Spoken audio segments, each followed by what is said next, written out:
নমস্কার বন্ধুরা, কেমন আছেন সবাই? অবসরে অবকাশে আপনাদেরকে স্বাগত জানাই। আজ আমি চলে এসেছি নতুন একটি রেসিপি নিয়ে, পটেটো ফ্রেঞ্চ ফ্রাই। আমার এই রেসিপিটি যদি আপনাদেরকে ভালো লেগে থাকে তবে লাইক কমেন্ট শেয়ার করতে ভুলবেন না।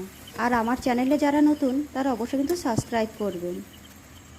তো চলুন দেখে নেওয়া যাক রেসিপিটির জন্য মিডিয়াম সাইজের 3টি আলু লাগবে।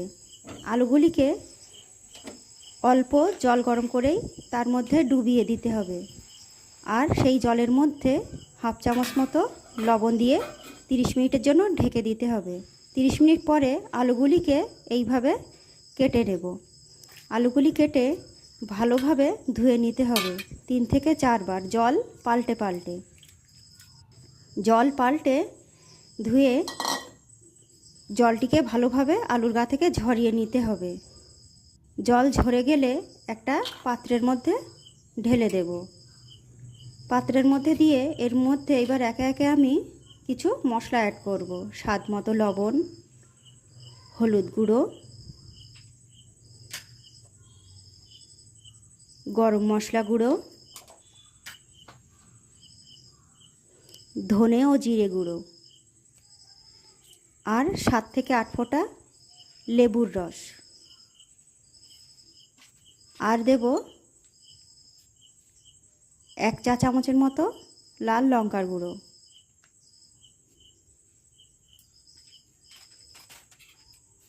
আর দেব 2 চামচ চালের গুঁড়ো, আর 2 চামচ কর্নফ্লাওয়ার,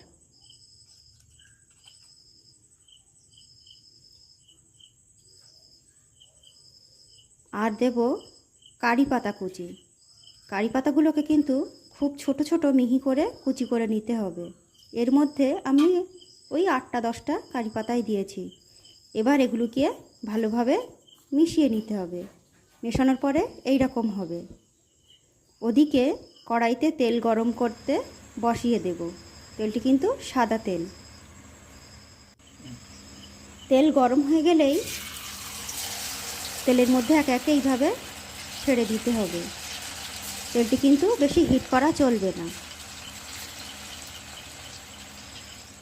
মিডিয়াম ফ্লেমে 3 থেকে 4 মিনিট এইভাবে নেড়ে চেড়ে লাল করে ভাজতে হবে। ভাজা হয়ে গেলেই তুলে নেব।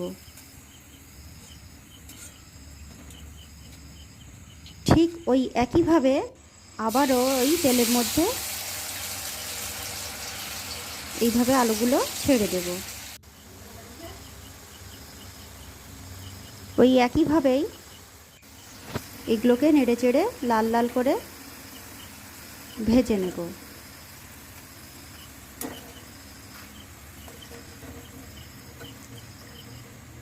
তৈরি আমার পটেটো ফ্রেঞ্চ ফ্রাই। আমার চ্যানেলে অবশ্যই সাবস্ক্রাইব করে দেবেন।